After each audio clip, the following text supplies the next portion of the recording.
Good morning, my first hour of physics, eighth hour of physics, or if you're in fifth hour. Hope you guys are having a good day today. So what we're going to be working on is this worksheet 2B, the quantitative bar graphs with problems. So on the top of your worksheet, go ahead and write down these equations. So you'll need these particular ones to help you with the worksheet. We did put them in your notes, but just in case you somehow don't have them or whatnot, we put them on the top of the worksheet. You'll also want to write down these two as well. So all five of these equations are ones that we could use on the worksheet. So for this first one, this is kinetic energy. So it's mass and velocity. This is gravity, so mass, gravity, and height. This is if we're dealing with a spring, some kind of elastic.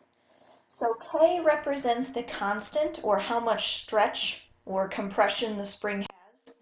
The X would be the distance that the spring is moved. So X is always distance.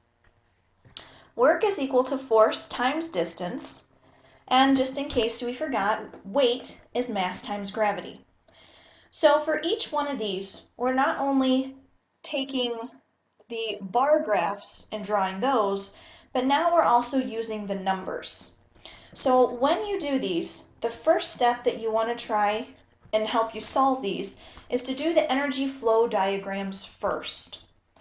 So in this case, we have a moving cart that hits a spring. The cart's traveling at 5 meters per second. It's going to hit the spring and it's going to come to a stop. So at the instant that the cart is motionless, now yes, it'll probably rebound. That's why I tell you the instant the cart is motionless is what we're going to be looking at. So we're going to assume that the car is going to hit the spring and we want to look at it right as it stops. So we want to know how much is the spring actually compressed.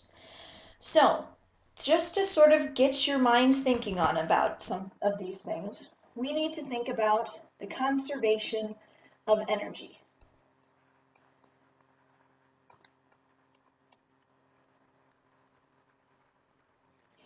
The conservation of energy is going to tell us that whatever energy goes into the system is exactly the same amount of energy that's going to come out of the system. All right, in this case, we have this particular car, moving. So initially, it's going to have lots of kinetic energy. So the headings aren't over here, but that's okay. So we'll say it has all kinetic energy at the beginning, because it does. It tells us its mass, and it tells us that it's moving. So we can actually figure out that amount of EK. So if we want to get an exact number, EK is 1/2 mv squared. So 1/2 your mass. We want to make sure mass is in kilograms, and this one is. And then we just want to square that part. So our EK then is equal to, all right, so let's pull up our calculators. So we're going to take 25 and we take it times 4 because that's 8. So we get 100 joules. Remember, energy is always in joules. So then that bar technically has a number. So if we wanted to put a number with it, we now know that that bar goes up to 100 joules. So now we have to think about, since this thing has stopped, and remember the spring itself is not included in the car, so technically over here it's not moving, it's not above the ground, and the spring is not part of the car. So there is going to be nothing coming out of it final.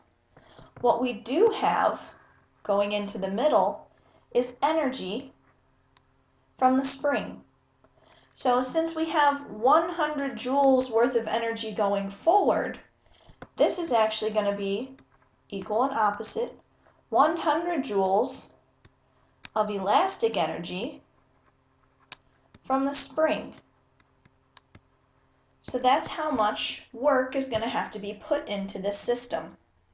So if we know that in our conservation of energy, in this example, that the EK has to be equal to the elastic energy, we can set the 100 equal to our equation, which we know is 1/2 kx squared.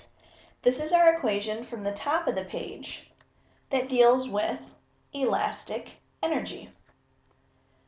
So they give us the k in the problem, and we're trying to solve for the x. We want the distance that that spring compresses. So we'll get 4 is equal to x squared. So x is going to compress 2. But now we have to figure out the unit. So notice up here our unit for k has the meter. This is how many meters that spring is going to compress. And I know it sounds like a lot, but it is a large car and it does come to a complete stop. So that first one, the answer, the final answer for this, is it's going to be 2 meters. So see how we used our conservation of energy? We used our diagram here, and we thought about it has to stop, so we have to put energy in equal to the amount of energy that was in kinetic. All right, number 2, just to give you a guideline, 10% of the energy is dissipated by friction. So that means when you find the total amount of energy, you're going to have to subtract the 10% from it before you solve for the final velocity. All right, number 3. So number 3, it asks for a block is placed on a spring and the spring is compressed to 0.3 meters. We want to know what height does the block reach when launched by the spring. So a couple things to notice. Here we have elastic energy, or we have the energy of the spring, if you would. Notice the spring's energy is going to be transferred to the block. So this energy of the spring is going to be equal to the energy when this block is up in the air, because it completely transferred from the spring to the block. So why don't we start off with finding this particular energy here. So if we're dealing with the spring, our energy that we're going to use is the energy elastic. So we're going to take 1/2 times our k value, so 100, times 0.3, don't forget to square it. I'm going to grab my calculator here, so we're going to take 0.3, square it, times 50. So our energy elastic is 4.5 joules. So now we have to think about when this object is in the air. Think about your diagrams that we've drawn. Think about the pie graphs that we've made.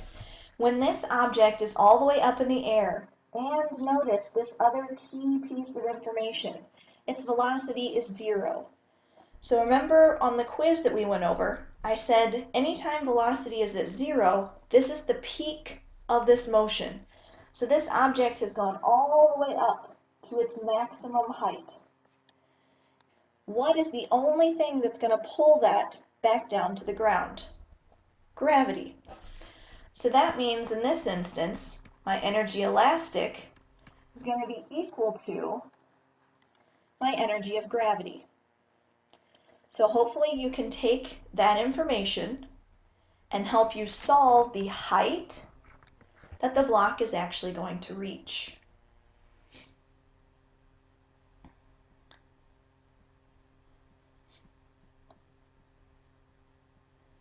All right, scroll down to number 5. Number 5 is a really good encompassing, the last 3 units kind of problem. So this one's really kind of nice. So what we have here is a 200 kilogram box being pulled at a constant speed by a little engine. Yes, this is an engine right here. All of you artists, that's an engine. The box moves a distance of 2.5 meters across the horizontal surface. So just a reminder, constant speed. If we think about our force diagrams, constant speed means things in the x direction are equal. So these are things in the x direction. If it's pulling with, 1,000 newtons, or 100 newtons, sorry, there's going to be 100 newtons opposing it, allowing it to move at a constant speed. So just keep that in mind whenever it asks you for constant speed. The other thing then I wanted to point out is this particular one right here. So this is mu. If we remember, the force of friction is equal to your force normal times that mu. The only reason they put the little k on it is to show you that this object is actually moving, causing that friction. Same exact variable, we'll still look at it as the mu. So first thing we want to do is draw a force diagram of the relevant forces acting on the box.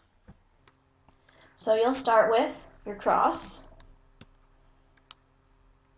All right, we have, if you want to call it, force of the train, since the train is pulling it.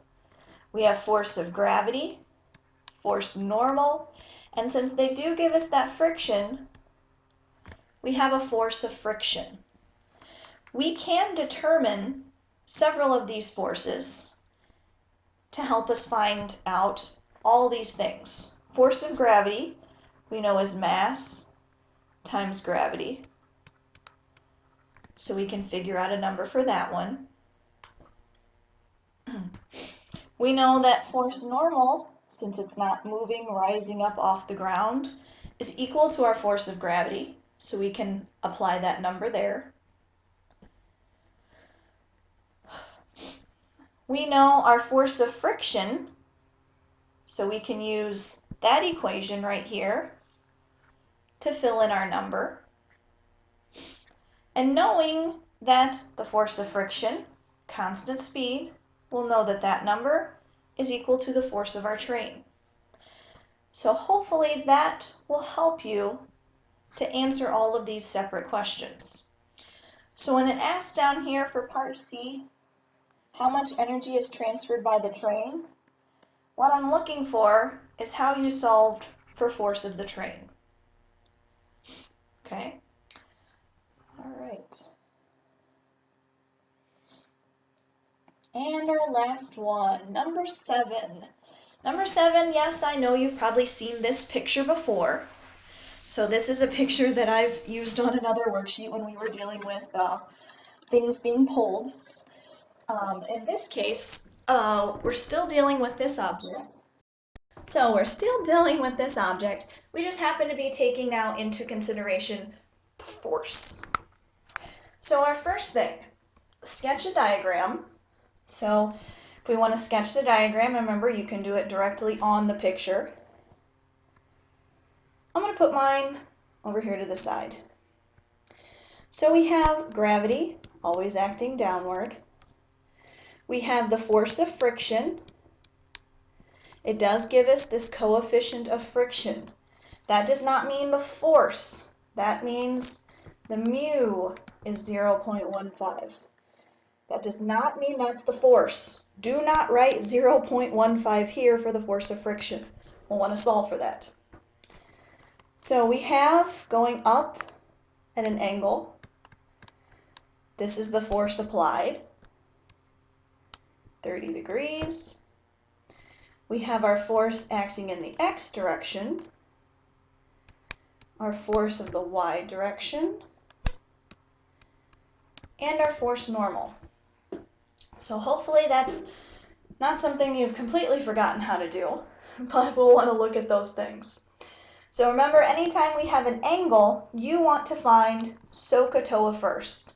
So we want to find what is this f of x and what is the force in the y direction. So for each of those, for each question then at the bottom, hopefully we can figure out all these different numbers based on what we're given up here at the top. All right, so if you guys need to work with a partner, you can. I will be back tomorrow, so we'll go over all of these, but this is sort of our last major concept, is now taking our pictures and applying our numbers. So hopefully you guys have a great day.